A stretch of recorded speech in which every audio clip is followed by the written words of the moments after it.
Bom pessoal, essa é a nossa aula 6 do curso de JPA 2.1 com Hibernate. Nessa aula eu vou introduzir como mapear uma chave composta para uma tabela ou para um relacionamento, e também quero apresentar o atributo MapsID para a gente melhorar a forma de mapear atributos compostos.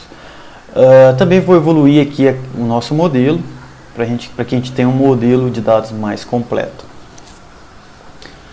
Bom, para isso, com o Eclipse aberto, né, vamos vir aqui no nosso pacote receita.entity, definir um enum, que eu vou chamar de unidade, que vai ter dois valores, quilo e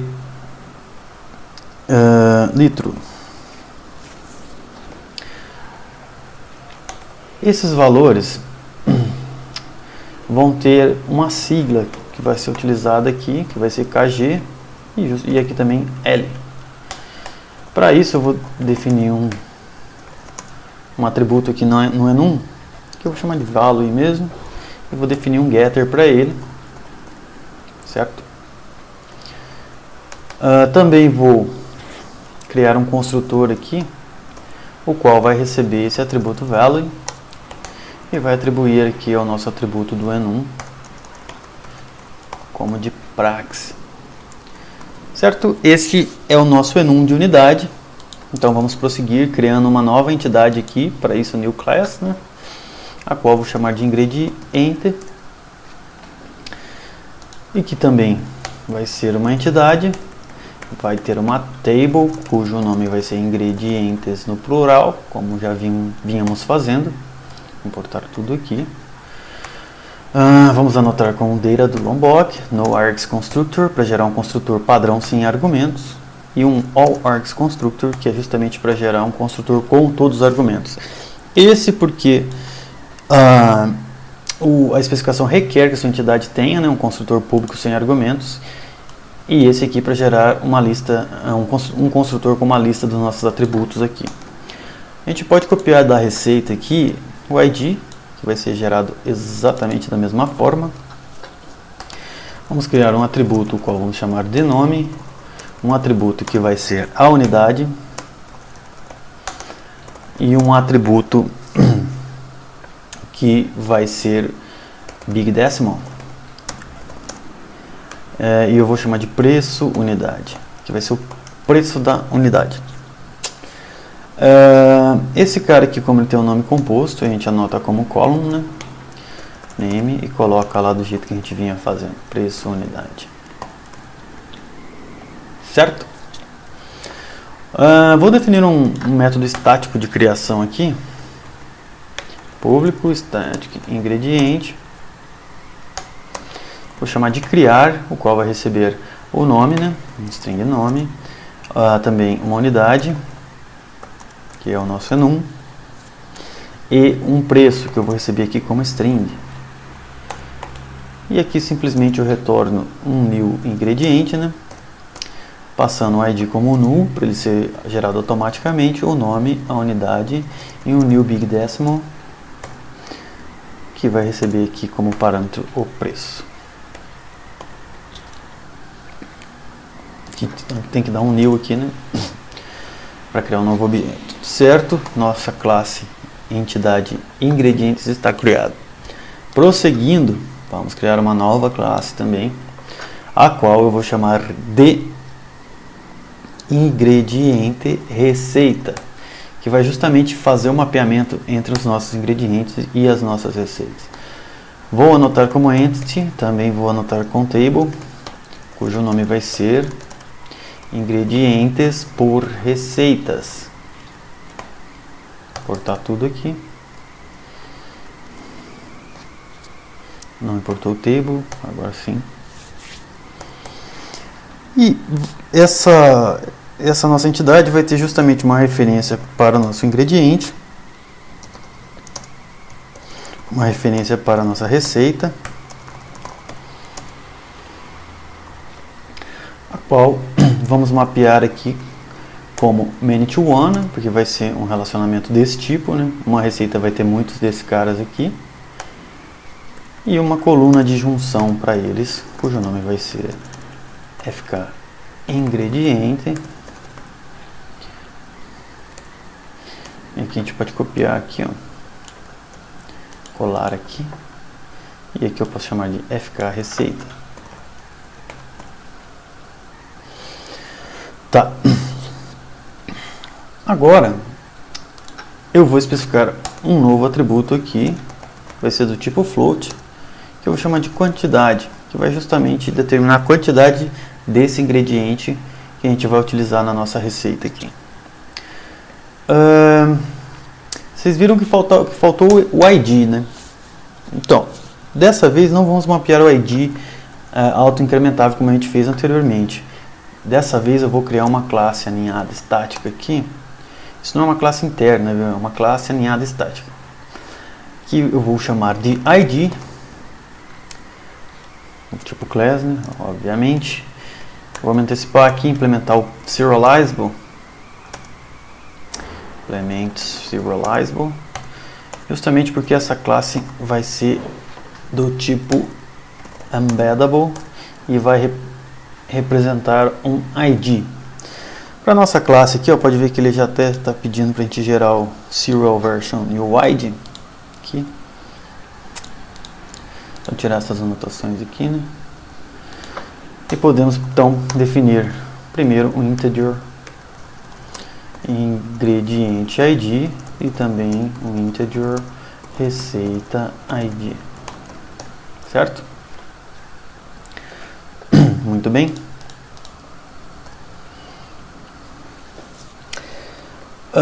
Agora a gente volta aqui no nosso primeiro nível e define então o ID como sendo um objeto dessa classe.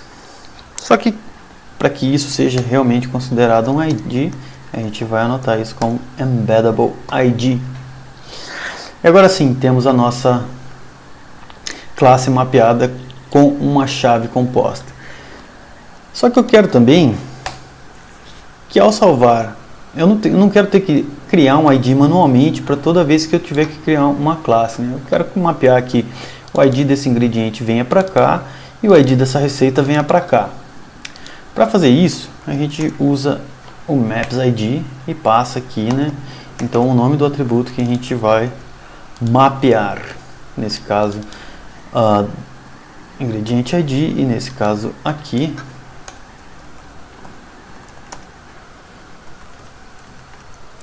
receita ID. Feito isso, também vou definir esse cara aqui como insertable do tipo false e updatable do tipo false. Isso vai fazer com que esses atributos aqui não sejam gravados no banco de dados, e sim esses aqui. O mesmo eu vou fazer aqui no outro atributo ali no de cima, exatamente da mesma forma aqui, né? Opa, ficou uma vírgula a mais, deixa eu apagar isso aqui, salvar tudo, importar tudo, beleza. Vamos gerar aqui então os getters and setters, o construtor padrão sem argumentos e o construtor com todos os argumentos, justamente porque eu também vou definir o método de criação estático para essa classe, que vai ser justamente o método que vai facilitar a nossa inserção lá do nosso teste. Também vou chamar de criar, o qual vai receber o ingrediente, que eu vou chamar de ing, receita, que eu vou chamar de rec, e o float quantidade, que eu vou chamar de qtd, o qual vai retornar o new ingrediente receita, que eu vou passar então aqui primeiro também um ID novo, né? Porque estou definindo o ID aqui novamente, porque se por acaso a classe for criada a partir do construtor que a gente gerou aqui, e não pelo método de criação, para que ele não, desculpa, né? Vamos de novo. Estou passando um ID aqui, porque se eu passar null aqui, ele vai substituir esse cara aqui, e não é esse o objetivo, né? Vamos então repassar ele aqui, para que funcione corretamente. Então vou passar o ingrediente aqui, a receita e a quantidade. Certo? Está criado o nosso método de criação estático. Está mapeada a nossa classe de relacionamento entre ingredientes e receitas. Eu vou vir aqui, ó, e definir os getters e setters também, né? Para que ele pare de reclamar aqui, né? Muito bem, agora sim tudo pronto.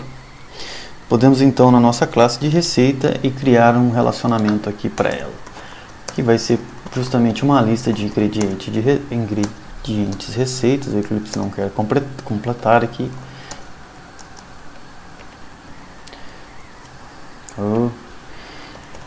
Receita, que eu vou chamar de ingredientes receitas, que vai ser do tipo array list. O operador Diamond, importar tudo aqui, muito bem.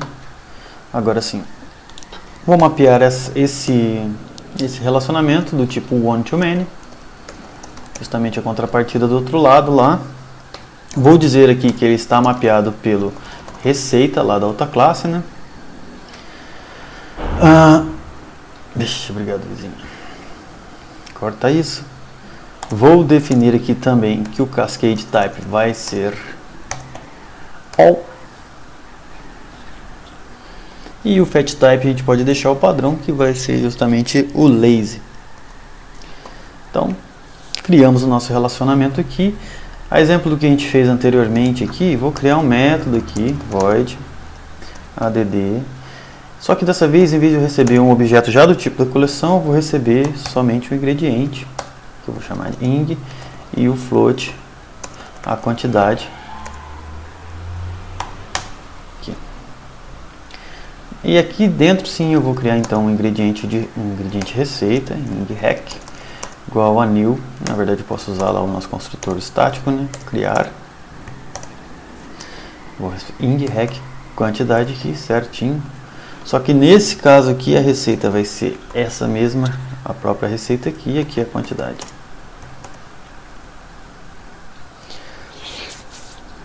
Uma vez que a gente criou então o nosso ingrediente receita, eu posso simplesmente adicionar ele na nossa lista aqui, ingredientes receitas, .add ing hack, tá feito.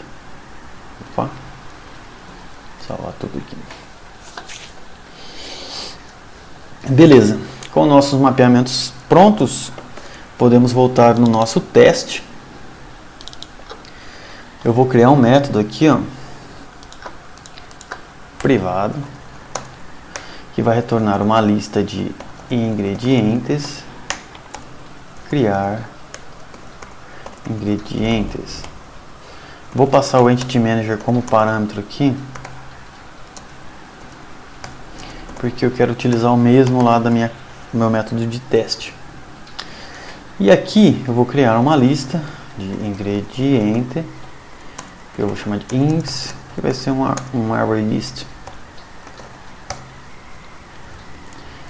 Cortar tudo aqui, certo?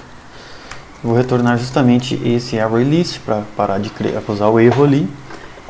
Aqui dentro eu vou adicionar os meus ingredientes aqui, então ings.add, posso usar aqui o método de criação estático que a gente definiu lá, criar, vai ser fubá, a unidade vai ser o quilo e o preço eu vou colocar que é 1,25.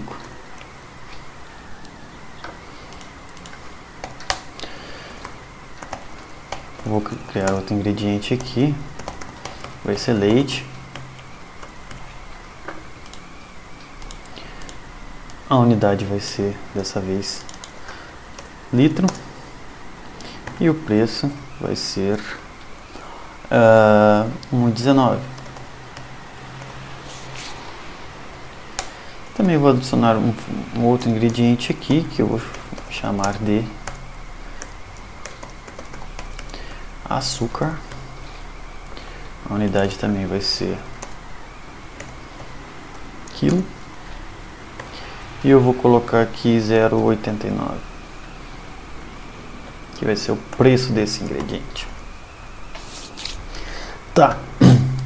Agora a gente inicia uma transação aqui, get transaction, begin, e já fecha, né, para ela não ficar rolando, certo? E aqui, para cada item dessa coleção de ingredientes que eu criei, eu vou executar então for each e vou executar justamente o Entity Manager persist usando o operador aqui 4 pontos, que justamente pega o primeiro parâmetro que é passado aqui do for each e aplica no primeiro parâmetro aqui, aliás, no único parâmetro aqui do persist. Feito isso, a gente tem uma lista de ingredientes gerenciados, a qual a gente pode utilizar na nossa receita. Então, aqui eu vou passar o nosso Entity Manager aqui para cima, que eu vou utilizar ele como parâmetro do nosso método. Então eu posso vir aqui receita, ponto. Na verdade eu já vou chamar criar ingredientes, vou passar o Entity Manager. Desse retorno aqui eu vou dar um for each, que vai receber justamente o ingrediente, e eu vou aplicar uma função lambda aqui, que vai adicionar esse ingrediente na nossa receita. Passo o ingrediente aqui, e aqui eu vou gerar randomicamente um float. Vou multiplicar por 10 para que fique mais próximo da realidade, que vai justamente adicionar um float randômico para a gente na quantidade lá. Feito isso, nossos ingredientes estão mapeados para a nossa receita. Deixa eu dar um espacinho aqui, né, para ficar mais legal. Vou manter somente um persist. Não vou mudar as asserções aqui por enquanto. A gente poderia verificar, por exemplo, que se foram gravados IDs para as nossas receitas, mas isso não vem ao caso agora. Podemos simplesmente salvar tudo e executar o nosso teste. Mouse e botão direito, Run as JUnit Test, barrinha verde lá. Podemos ir lá no nosso console.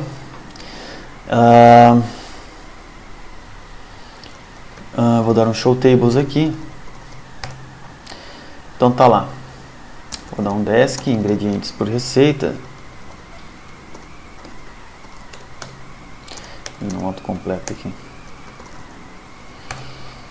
E a gente pode observar que então foi criado um FK ingrediente do tipo primary key inteiro 11 e outro FK receita do tipo primary key inteiro 11, também uma primary key. Então está feita a nossa chave composta aqui. Vou dar um desk aqui no ingredientes também, para a gente ver como foi gerado. Então, dessa vez o ID foi gerado auto-incrementável, o nome lá com varchar 255, preço unidade como decimal 19,2, né, duas casas decimal, 19 zeros, 19 números antes da vírgula. A unidade, como a gente não mapeou o enum lá, desculpa. A unidade, como a gente não mapeou o enum lá para ser do tipo string, ele foi gerado aqui como tipo inteiro, né? Então ele vai gravar o ordinal do enum ao invés de gravar o nome da constante.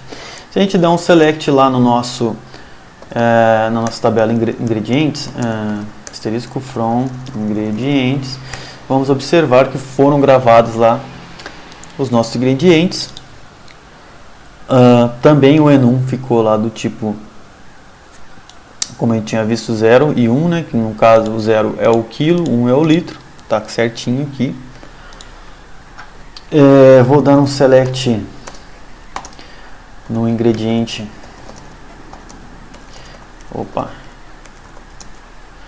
ingredientes por receitas, e a gente pode ver que foram relacionados certinhas lá, foram relacionados corretamente lá e a gente pode ver que foi relacionado corretamente o FK ingrediente, o FK receita e as respectivas quantidades lá no banco de dados. Perceba que a gente não atribuiu valores para os IDs, né? A gente simplesmente atribuiu aqui, né, com o método o ingrediente e a receita E quem se encarregou de atribuir cada ID lá para a nossa chave primária foi justamente o provider, por causa da anotação MapsID. Então, nessa aula nós aprendemos Nessa aula, então, a gente aprendeu a criar chaves compostas. Nesse caso aqui, eu defini a chave composta como embeddable. E aqui eu utilizei o embeddable ID, e aqui eu utilizei o embedded ID. Caralho, viu? E aqui eu utilizei o embedded ID para mapear essa entidade embeddable como a nossa chave primária. Aprendemos a mapear aqui a relação entre a chave e nossos elementos aqui da entidade a partir do MapsID. E bom, isso aqui vai ser substituído pelo vídeo, né? Então, muito bem, é isso. Vejo vocês na próxima aula.